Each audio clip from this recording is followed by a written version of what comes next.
জাতীয় সংসদের নারী প্রতিনিধিত্ব ক্রমান্বয়ে 100 আসনে উন্নীত করা হবে। আজকে যে সমস্ত বিষয়ে আলোচিত হওয়ার কথা ছিল তার মধ্যে সংসদের নারী প্রতিনিধিত্ব বিষয়টি আমরা নিষ্পত্তি করতে পেরেছি। যেটা জাতীয় সংসদে নারী প্রতিনিধিত্বের বিষয়ে দুটো বড় মাপের বিষয়ে, বড় আকারের বিষয়ে সিদ্ধান্ত নেওয়া গেছে।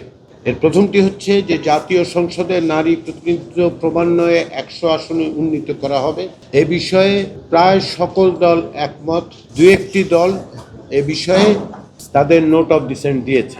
এই 100 আসনে উন্নীত করা হবে এ বিষয়ে কোনো দল সরাসরি নির্বাচনের মাধ্যমে 100 আসনে উন্নীত করার পক্ষপাতী, কিছু দল সংখ্যানুপাতিক পদ্ধতিতে সংরক্ষিত নারী আসনে নির্বাচনের পক্ষে। দু একটি দল বাদে জাতীয় সংসদে নারী প্রতিনিধিত্ব ক্রমান্বয়ে 100 আসনে উন্নীত করার ব্যাপারে এক ধরনের সিদ্ধান্ত বা ঐকমত্য প্রতিষ্ঠিত হয়েছে।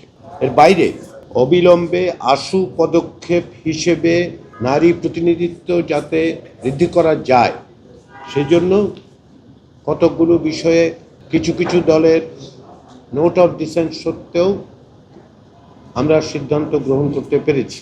এগুলো আমি বলছি, 6টি বিষয় আছে এখানে। প্রথমত, বিদ্যমান সংরক্ষিত 50টি আসন বহাল রেখে সংবিধানের 65 অনুচ্ছেদের 3 অনুচ্ছেদে প্রয়োজনীয় সংশোধনী করা হবে।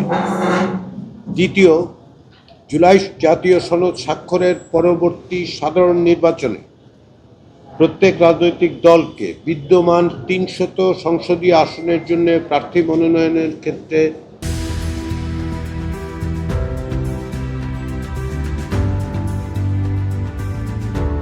ন্যূনতম 5% নারী প্রার্থী মনোনয়ন দেওয়ার জন্য দলগুলোকে আহ্বান জানানো হচ্ছে। 3, পরবর্তী সাধারণ নির্বাচনে প্রার্থী মনোনয়নের ক্ষেত্রে রাজনৈতিক দলগুলো ন্যূনতম 10% নারী প্রার্থী মনোনয়ন দেবে। এটি আমরা আশা করছি সংবিধানের 65 অনুচ্ছেদের 3 উপনুচ্ছেদ যখন সংশোধিত হবে তখন এর মধ্যে তা যুক্ত হবে। 4 নম্বর, এই পদ্ধতিতে রাজনৈতিক দলগুলো সাধারণ নির্বাচনে প্রার্থী মনোনয়নের ক্ষেত্রে ন্যূনতম 33% নারী প্রার্থী মনোনয়নের লক্ষ্য অর্জিত না হওয়া পর্যন্ত পর্যায়ক্রমে প্রত্যেক সাধারণ নির্বাচনে ন্যূনতম 5% বর্ধিত হারে নারী প্রার্থী মনোনয়ন অব্যাহত রাখবে। এটিও 65 অনুচ্ছেদের 3 উপনুচ্ছেদে যুক্ত হবে বলে আমরা সিদ্ধান্ত নিয়েছি বা আমরা বলছি যে এটা পরবর্তী সময় সংশোধনীর সময় যুক্ত হবে। সংবিধানের সপ্তদশ সংশোধনী যা 8 জুলাই 2018 সালে সংসদে পাশ হয়, এর মাধ্যমে সংরক্ষিত নারী আসনের মেয়াদ 25 বছর বৃদ্ধি করা হয়েছিল। সেই হিসেব অনুযায়ী এই সংরক্ষিত আসন 2043 সাল পর্যন্ত বহাল থাকিবে। সাধারণ নির্বাচনে রাজনৈতিক দলগুলোর প্রার্থী মনোনয়নের ক্ষেত্রে 33% নারী প্রার্থিতার লক্ষ্য 2043 সালের আগেই যদি অর্জিত হয় তবে সংবিধানের সপ্তদশ সংশোধনীর মাধ্যমে প্রবর্তিত বিধান নির্ধারিত সময়ের আগেই বাতিল হয়ে যাবে।